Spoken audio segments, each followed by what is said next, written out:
Hello price lord, అందరికీ వందనాలు.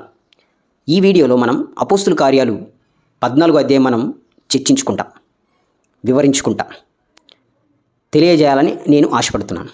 దయచేసి మీరు వినండి. మీకు వీడియో లెంతీగా అనిపిస్తే స్పీడ్ అనేది ఒకటి ఉంటుంది. 2x 1x నుండి 2x 1.5x 1.5xలో పెట్టుకొని వీడియో ఉంటే తొందరగా అయిపోతుంది. వాక్యంలో వినడం ఒక 5 నిమిషాలు కేటాయించండి. 14వ అధ్యాయంలో మనం ఏం చూస్తామంటే, పౌలు బర్నబా అంతియోకు నుండి వాళ్ళు వెళ్ళగొట్టినప్పుడు ఈకోనియాకు వస్తారు. ఈకోనియా అనే ప్రాంతానికి వస్తారు. ఇక్కడ పౌలు బర్నబా ధైర్యంతో వాక్యాన్ని ప్రకటిస్తారు. ప్రభు కృపతో, ప్రభు వాళ్ళకు తోడుగా ఉండడం చేత స్పష్టంగా వివరంగా వాక్యాన్ని ఈకోనియాలో పౌలు బర్నబా ప్రకటిస్తారు. అప్పుడు చాలామంది యూదులు, అన్యులు దేవుణ్ణి విశ్వసిస్తారు, దేవుణ్ణి నమ్ముకుంటారు. కానీ కొంతమంది యూదులు దేవుని వాక్యానికి అవిధేయత చూపించి దేవుని నమ్మరు. దేని కారణం చేత ఆ ఈకోనియా ప్రాంతంలో 2 గ్రూపులు ఏర్పడతాయి. ఒక గ్రూప్ ఏంటంటే దేవుని నమ్ముకున్న యూదులు, ఇందులో దేవుని నమ్ముకున్న అన్యజనులు ఉన్నారు, ఇదొక గ్రూపు. రెండో గ్రూప్ ఏంటంటే దేవునికి అవిధేయత చూపించి దేవుని నమ్మనటువంటి యూదులు, ఇందులో కూడా అన్యులు ఉన్నారు, అది దేవుని నమ్మనటువంటి అన్యులు, ఇది రెండో గ్రూపు. ఈ 2 గ్రూపులు ఏర్పడతాయి అన్నమాట. దేవుని నమ్మనటువంటి గ్రూపు పౌలు బర్నబాని రాళ్లతో కుట్టి చంపేయాలని ప్లాన్ చేస్తూ ఉంటారు. ఈ విషయం పౌలు బర్నబాకి తెలుస్తుంది. తెలిసిన తర్వాత అక్కడ ఉన్న విశ్వాసాన్ని బలపరిచి అక్కడి నుంచి వాళ్ళు లుస్త్రా, దెర్బేకు వస్తారనమాట. మొదటిగా వాళ్ళు లుస్త్రా అనే పట్టణానికి వస్తారు. ఈ లుస్త్రాలో ఒక సంఘటన జరిగిద్ది. ఆ లుస్త్రాలో ఒక వ్యక్తి పుట్టుకతో అవిటివాడుగా ఉంటాడు, అంటే కుంటుతూ ఉంటాడు. అతను కూర్చునే ఉంటాడు, నడవడం కుదరదు. అతని పాదాలు బలహీనంగా ఉండడం చేత అతను నడవలేకపోతూ ఉంటాడు పుట్టుకతోనే. ఇతడు పౌలు బర్నబా చెప్పే మాటలు వింటూ వీళ్ళు దేవుని వాక్యాన్ని ప్రకటిస్తున్నారు, వీళ్ళు నన్ను స్వస్థపరుస్తారనే మనసులో అతనికి ఆలోచన పుట్టుండొచ్చు. ఆ ఆలోచనని పౌలు అతను చెప్పకముందే గ్రహించి అతని వైపు తేరు చూచి, నీవు బాగుపడాలని అనుకుంటున్నావా? అయితే యేసుక్రీస్తు నిన్ను స్వస్థపరుస్తారని పౌలు అతన్ని స్వస్థపరిచాడు. అతను ఇమ్మీడియట్గా అతని కాళ్ళలో, పాదాల్లో బలం పొందుకొని అద్భుతం జరిగింది. అక్కడ అతడు గంతులేస్తూ నడుస్తూ ఉన్నాడు అనమాట. పరిగెత్తుతూ ఉన్నాడు, గంతులేస్తూ ఉన్నాడు.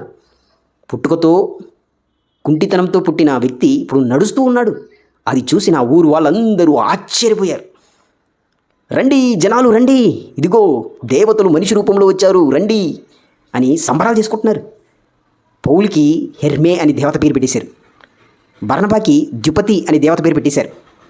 ఇక ద్యుపతి అనే దేవతకు ఉన్న పూజారి ఏం చేశాడంటే, వీళ్ళకు బలి అర్పించాలని బలికి సిద్ధపాటు చేస్తూ ఉన్నాడు.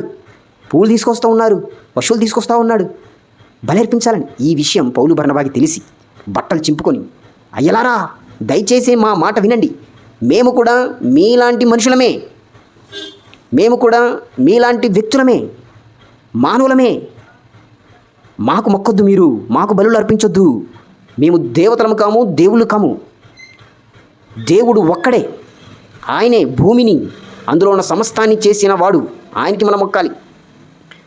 ఆయనే, ఆ దేవుడే ఆకాశమును అందులో ఉన్న సమస్తాన్ని చేశాడు.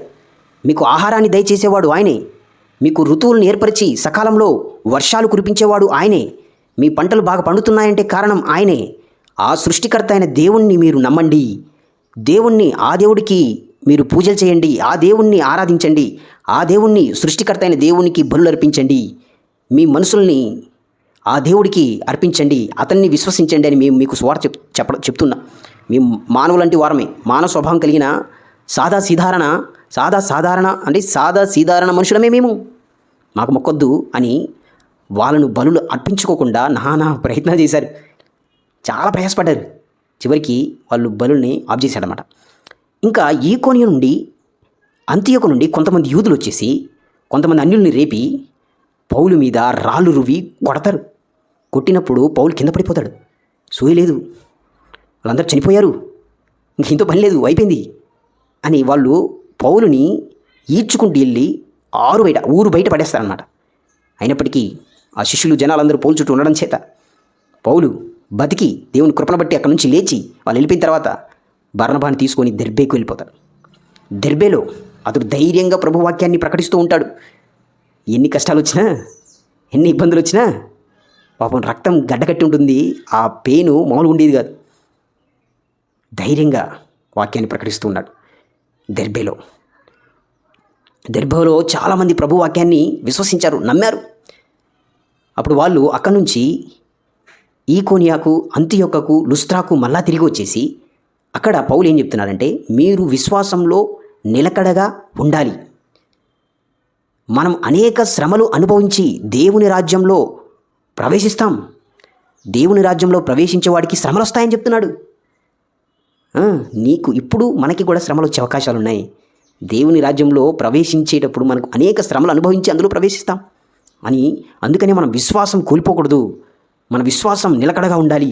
ఎన్ని సమస్యలు వచ్చినా, ఎవరు కొట్టినా, ఎవరు చంపేస్తానని బెదిరించినా కూడా యేసు క్రీస్తుని మాత్రం వదిలిపెట్టొద్దు అని విశ్వాసంలో నిలకడగా ఉండాలని పౌలు లుస్త్రాకు, తర్వాత ఈకోనియాకు, అంతియొక్కలో ఉన్న సంఘ విశ్వాసులందరినీ హెచ్చరిస్తూ ఉన్నాడు.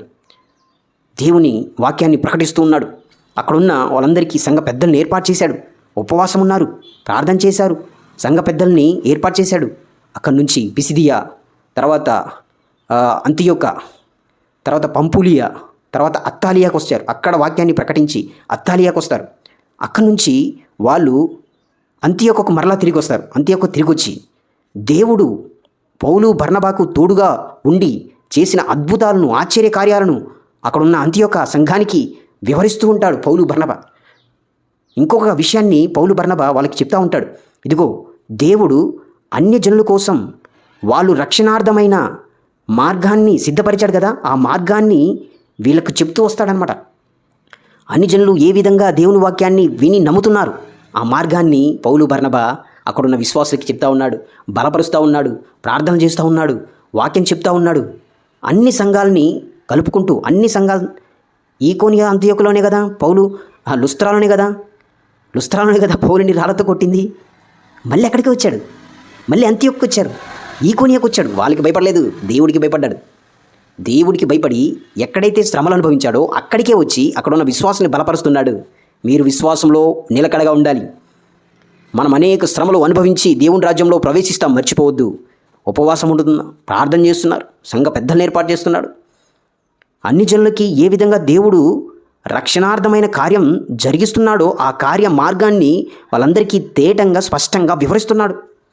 ఈ విషయాలన్నీ చెప్పుకుంటూ పౌలు బర్నబా పరిచర్యలో అభివృద్ధి జరుగుతూ ఉన్నారు. ఎన్ని సమస్యలు వచ్చినా, ఇబ్బందులు వచ్చినా అక్కడ బహుదినములు విశ్వాసులతో పాటు పౌలు బర్నబా ఉన్నట్టు మనం చూస్తాం. ఇక్కడితో ఎండ్ అయిపోతుంది. ఇది అపోస్తుల కార్యం 14వ అధ్యాయం. అపోస్తుల కార్యాలు 14వ అధ్యాయంలో పౌలు బర్నబా ఈకోనియాలో, లుస్త్రాలో, దెర్బాలో, పిసిదియాలో, పంపులియాలో, అత్తాలియాలో, తర్వాత అంతియొక్కలో వాక్యాన్ని ధైర్యంగా ప్రకటిస్తూ, ప్రార్థన చేస్తూ, ఉపవాసం ఉంటూ, సంఘ పెద్దలను ఏర్పాటు చేస్తూ, పరలోక రాజ్యంలో ప్రవేశించినప్పుడు అనేక శ్రమలు వస్తాయి. మనం అందుకని విశ్వాసంలో నిలకడగా ఉండాలి, దేవుని కృపను మీద మనం ఆధారపడాలి అని చెప్పి అన్ని జనులకు ఏ విధంగా దేవుడు రక్షణార్థమైన మార్గాన్ని ఏర్పాటు చేశాడు, వాళ్ళని బలపరుస్తూ, ఉత్తేజపరుస్తూ, సంఘాలని ఆధ్యాత్మిక జీవితంలో పురికొల్పుతూ పౌలు బర్నబా పరిచర్య చేసినట్లుగా ఈ అధ్యాయంలో మనం చూస్తాం. ప్రియ సహోదరి సహోదరులారా, మనం సువార్త చెప్పడానికి ముందుకెళ్ళినప్పుడు అనేక శ్రమలు వస్తాయి, అనేక ఇబ్బందులు వస్తాయి. కొంతమంది ప్రభు వాక్యాన్ని విని సంఘంలో చేర్చబడుతూ సంతోషాన్నిస్తే, కొంతమంది ప్రభు వాక్యాన్ని వినుకోకుండా ఆపైగా వారి మన మీద కుట్రలు పన్ని మనల్ని అంతం చేయడానికి ప్లాన్లు వేసి అనేక శ్రమలను మనకు సృష్టిస్తారు. ఇది సహజం సువార్తలో. అయినా కూడా భయపడద్దు. పౌలు బర్నబా భయపడకుండా వాళ్ళు వాక్యాన్ని ప్రకటించుకుంటూ ముందుకెళ్తూ సంఘాలని ఉజ్జీవింపజేస్తూ ముందుకెళ్లారు. మనం కూడా అలా ఉండాలి. ఈ అధ్యాయంలో మనం నేర్చుకోవాల్సిన అత్యంత ప్రధానమైన విషయం అదే. సువార్త జరిగేటప్పుడు కొంతమంది అంగీకరించి మన సంతోషాన్ని కలిగజేస్తే, సువార్త జరిగేటప్పుడు కొంతమంది ప్రభు వాక్యాన్ని తిరస్కరించి మనకి శ్రమలు సృష్టిస్తారు. ఆ సమస్యలు, శ్రమలలో మన ప్రాణం కూడా కోల్పోవచ్చు, ప్రాణం కూడా పోవచ్చు. అన్నిటికీ సిద్ధపడాలి. ఏదైనా జరగవచ్చు. అయినా కూడా మన సువార్త యాత్రను ముందుకు కొనసాగించాలి అనేది ఈ 14వ అధ్యాయంలో మనం నేర్చుకోవాల్సిన ప్రధానమైన విషయం. దయచేసి సువార్త చెప్పండి. సమస్యలు వచ్చాయని భయపడొద్దు. సువార్త చెప్పడానికి భయపడొద్దు, సిగ్గుపడొద్దు. ప్రతి ఒక్కరికి సువార్త చెప్పుకుంటూ వెళ్ళండి. ఎవరు నిర్ణయింపబడిన వారో మీకు తెలియదు. ప్రార్థన చేసుకుంటూ ప్రతి ఒక్కరికి చెప్పుకుంటూ వెళ్ళండి. తర్వాత మీకు తెలిసిద్ది నిర్ణయింపబడిన వారు నిన్ను కొట్టొచ్చు, తిట్టొచ్చు, జైలు పాలు చేయొచ్చు, నిన్ను చంపొచ్చు కూడా. దానికి భయపడద్దు. దేవునికి భయపడి మనం సువార్త చెప్పడానికి ముందుకెళ్ళాలి. సో ఈ విషయాలు ఈ అధ్యాయంలో మనం నేర్చుకుంటాం friends. Thank you very much. మరొక అధ్యాయంలో మనం మరికొన్ని విషయాలు తెలుసుకుందాం. దేవుడి వాక్యాన్ని దీవించును గాక. దేవుని నామానికి మహిమ కలుగును గాక. ఆమెన్.